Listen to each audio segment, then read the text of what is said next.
What is going on, all of you gaming legends out there? My name is Tyler, aka Deathly, and this is going to be our GBA draft analysis. I know I'm a little late, the match goes up later today, but I wanted to give you guys a quick overview of my team. If you guys missed the draft stream, it should be on the GBA channel by now. I got the chance to host that with my boy Envy and provide some lackluster analysis of all the Pokemon, which is what you're going to get here even further. So let's go ahead. Without further ado, I'm gonna give you guys the chance to see my beautiful face, and then we're gonna work into our draft picks. So as you guys can see here on the slide, this is all of the Pokemon trainers, or coaches as they're called, that are taking place in season 9, and I was brought in mid-draft, draft 4, or pick 4 rather.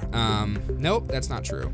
The 4th pick of the first round. There we go. So pick 4. I almost thought I was confusing myself with round 4, but we got this figured out, people. It's happening. It's working out. So, hi. First draft round pick. I would have loved a Veltal. It's obviously like one of my favorite Pokemon because of the Bacon Bird shiny Veltal in like 30 something encounters. Maybe it was exactly 30 encounters during the 251 marathon, but it went literally right before mine. Oblivion Wing's stupid and would have been awesome to get to run. But I've run Kyurem Black in APA, so Envy was like, why not try Kyurem White? So we did. 170 base special attack.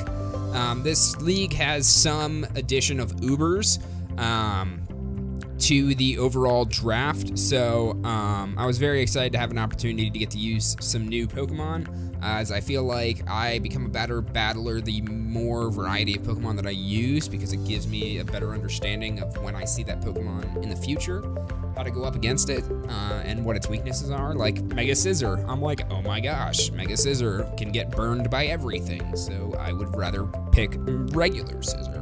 I'm still salty about that loss. We would have been in such a better position.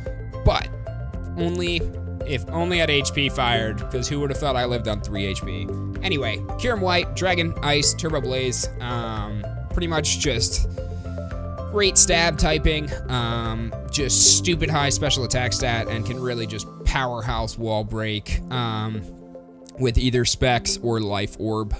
It gets access to recovery in Roost, has some coverage in Fusion Flare, as well as Earth Power, and I believe it even gets, yeah, Iron Head. Not that you would run Steel type physical move when you have 170 base special attack, but we have Shadow Ball and a couple of other coverage options as well, so just really great all around. Ooh, maybe we can rock Ancient Power, get that 10% boost. Wouldn't that be broken? I just bring Ancient Power every week and hope for the best. Yeah, okay. Not my thing. Anyway, round 2, because luck totally plays in my favor in these games.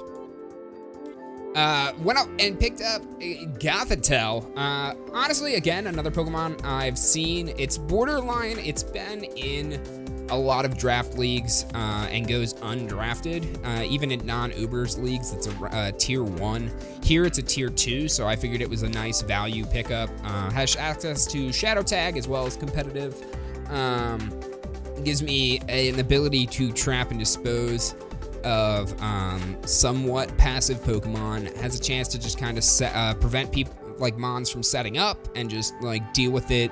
It's a great revenge killer in that sense. A little less aggressive than Dugtrio is as a revenge killer and a trapper, but it can, especially if something's like Scarfed or lock it into one particular move, we really have a good opportunity to just kind of deal with stuff. So I am excited to use it. I think it pairs well with our team, as you guys will see the team getting built out from here. Pick number 3 was going to be Tapu Fini. I felt like I needed some defensive coverage. We currently have our Wall Breaker, we have a passive Trapper, and we have now our defensive wall in Tapu Fini with its base 130 special defense. Water Fairy kind of helps work our way toward our full Fantasy Core with Dragon Fairy Steel, which will be coming up in the next couple of picks. But gets access to Misty Terrain as well, well, Misty Terrain via Misty Surge. But overall, just kind of gives me some additional coverage, a great defogger, access to Taunt as well, and just beautiful mon and a great value at tier 3 in this league. Next, we paired that all together with Volcarona. This is going to be one of my Z users that I decided to bring. We get 2 Z captains for the season, so I decided to bring Volcarona. I'm not a huge fan of the fact that it's 4 times weak to Rock and Stealth Rocks, but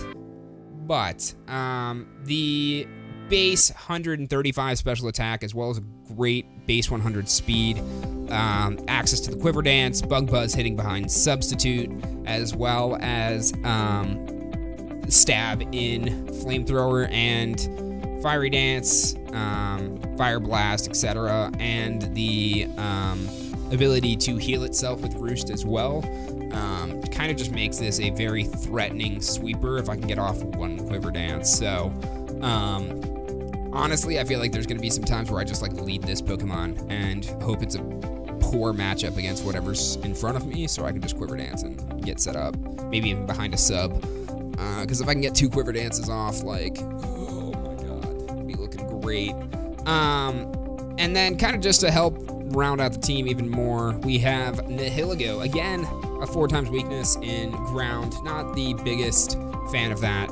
I've really got to figure out my battle preferences and styles. Anything that dies easily, I'm not a huge fan of. But you trade that off with, like, okay, if it doesn't die easily, it doesn't kill things easily either. So it's like, where's the middle ground, you know? Though Roserade would have been a great pick. Anyway, 4 times weak to ground, but access to Beast Boost, as well as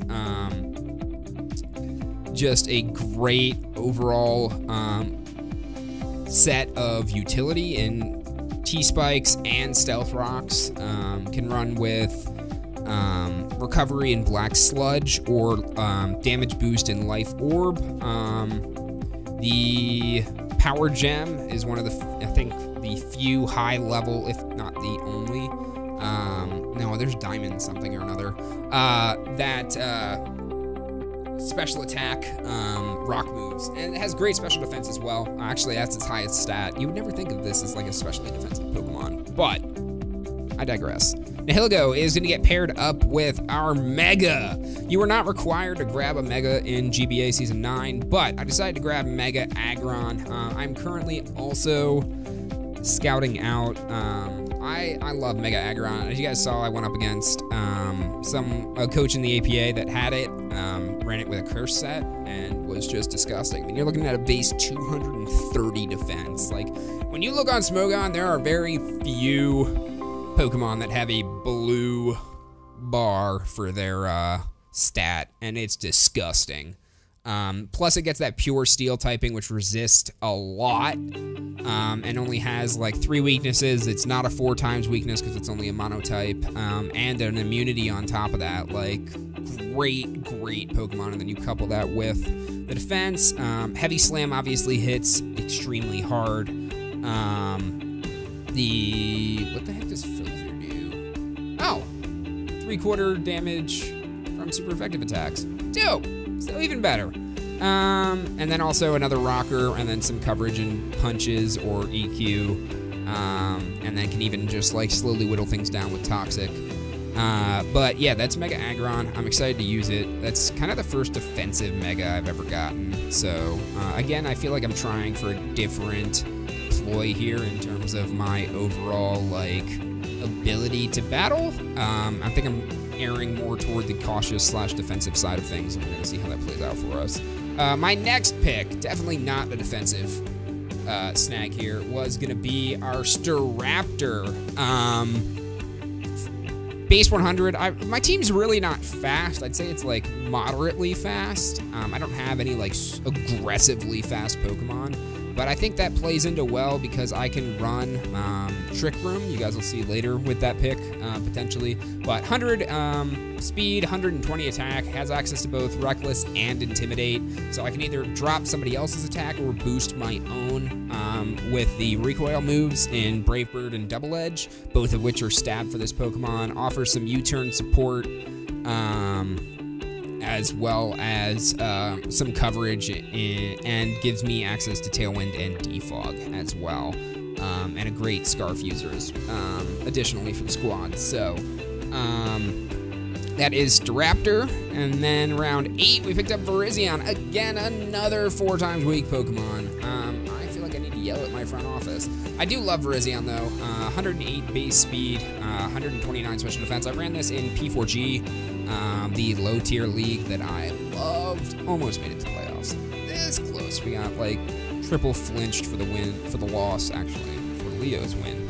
But we go up against Leo next week, so we'll see what happens. We'll see what happens, boy. I beat you once. See if we can do it again. Anyway, access to Swords Dance, and then coverage in Leaf Blade in close combat, and then Justified kind of helps prevent over clearing of hazards from the enemy side, because you don't want to really give me the oh, never mind, that's Defiant that I'm thinking of. Justified is the dark type move, so rather don't want to knock this off, so that because I would get the attack boost. But Virizion. Then Hoopa Unbound. There we go. There's the talk I had going with the Z Trick Room potential. This is my other Z user for the squad. Dark and Psychic, so I not only avoid Psychic's like weakness to itself. No, weak against. Never mind. Psychic is resisted by Psychic. Anyway, I just remove I get a Psychic immunity. That's basically all I care about. Stupid high stats, base 160 attack, base 170 special attack, so it can really be run either way, depending on what I'm going up against. Then 130 special defense, so this plays a lot of roles, has a unique move in Hyperspace Fury. As my Z user, this can be boosted quite a lot with Darkium Z.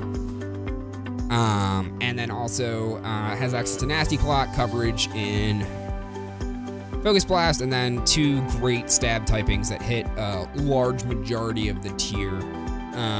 So I am quite excited to rock out with some Hoopa Unbound. And at round 9, I think this is a steal of a pick. But 2 rounds left to go. How do we finish this out? I decided to try Magnezone, finally. I've been eyeing this Pokemon probably since the first time I ever drafted, when I had my Rain team. I felt like Magnezone would have been a great addition to the squad. Again, serves kind of the same role as Goth in that it comes in and can trap Pokemon. More so Magnet Pool, so it traps other Steel types and allows me to deal with them. You throw a Berry, either to remove damage from Steel or Fire, or rather, Ground or Fire. Another 4 times weak Pokemon, but Air Balloon, regardless, whatever you want to throw on this thing, kind of gives you the opportunity to trap other Steel types, which usually don't have access to some sort of like EQ or Ground type move that would demolish me. Moderate, I mean, speed tier is not great, but the 130 special attack and the 115 defense, as well as the 90 special defense, kind of offers some overall coverage just to kind of like deal with trapping and revenge killing Steel type Pokemon. So, and then we finalized all of that with Flygon. I felt like I had a lot of ground weaknesses in my team, so I got a Pokemon that is immune to ground. With the Levitate ability, Flygon cannot get hit by ground type moves. This is going to be Ground Flying, or Ground Dragon rather. Should have been Bug Dragon, I know we all argue about that. But Levitate, great, like moderate stats across the board. I think my biggest access to Dragon Dance, and then some coverage moves, as well as some stab in EQ and Outrage. I think my biggest disappointment in Flygon is that it's like one of the only ground type Pokemon that doesn't get access to Stealth Rocks. Like, Like, I understand that you fly, like, you levitate above the ground, so, like, throwing rocks is, like, equivalent to littering, but, like, come on, guys. Where's his stealth rocks?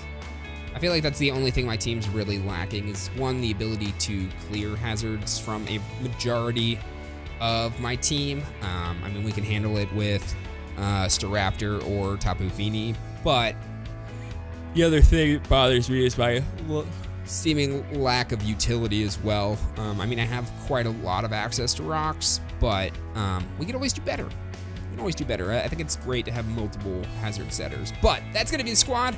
Hopefully you guys are excited for the first week of GBA, which will be going up later today.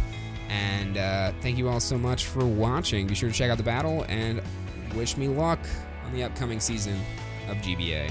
Peace out, you sexy, gorgeous, beautiful.